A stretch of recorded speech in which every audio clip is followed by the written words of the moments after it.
This illustration deals with the estimate of the likelihood of occurrence of an arc flash incident for AC and DC systems in accordance with 70E and the note, or I guess you could say the footnote or note below table 130.5C, which is A.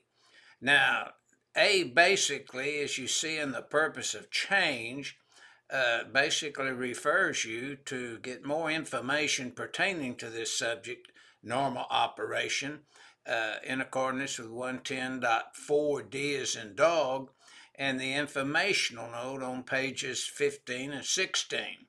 Now, notice the note number 1.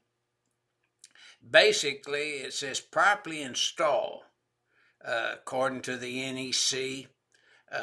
The manufacturer's recommendation is outlined in 70E 110.4D informational note, which would be, 1 in this case that illustrates this.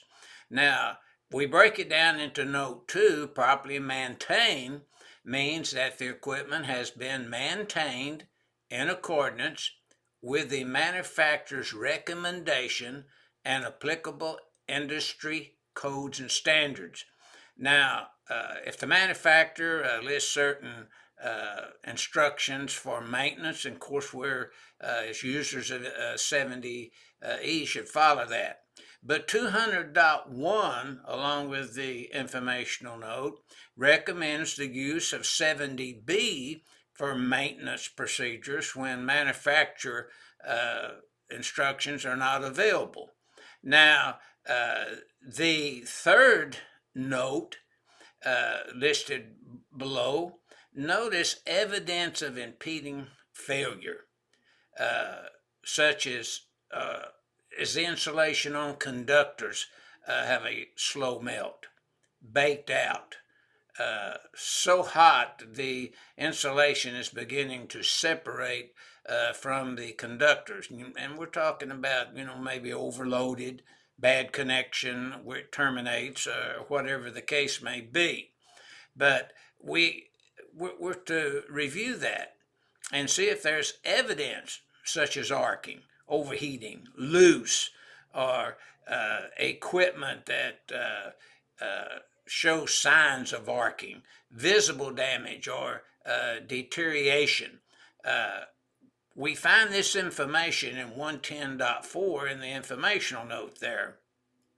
Now, basically, normal operation in accordance with 110.4D of 70E on page 15, we should have the following requirements and make sure the equipment is installed and remains in the condition that you see listed by these bullets here. And bullet 1, electrical equipment is properly installed by the NEC and any recommendations of the manufacturer. Electrical equipment is properly maintained, either by the manufacturer's recommendations, NFPA 70B recommendations, or the PM manual of the facility where a maintenance electrician works, for example. Electric equipment doors are closed and secured.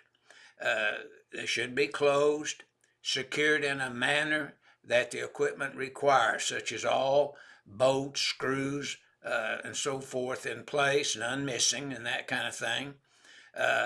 Electrical equipment covers are in place and secured. We would want to naturally make sure of this.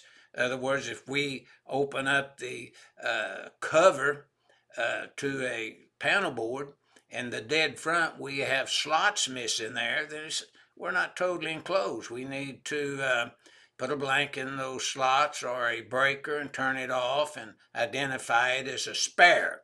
Electrical equipment has no evidence of impeding failure. So equipment maintained properly in accordance with 70B or the manufacturer's instructions or the PM of the company, preventive maintenance manual that the company has, should always be enforced, and maintenance electricians make sure the equipment is maintained in such a manner.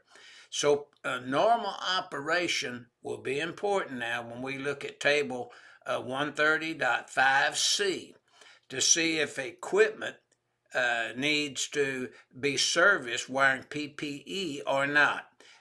So that's what this 110.4D, along with the Note A to Table 130.5C, and the requirements in Table 130.5C, where a certain job task when using the tables requires PPE to be worn by the person performing the maintenance.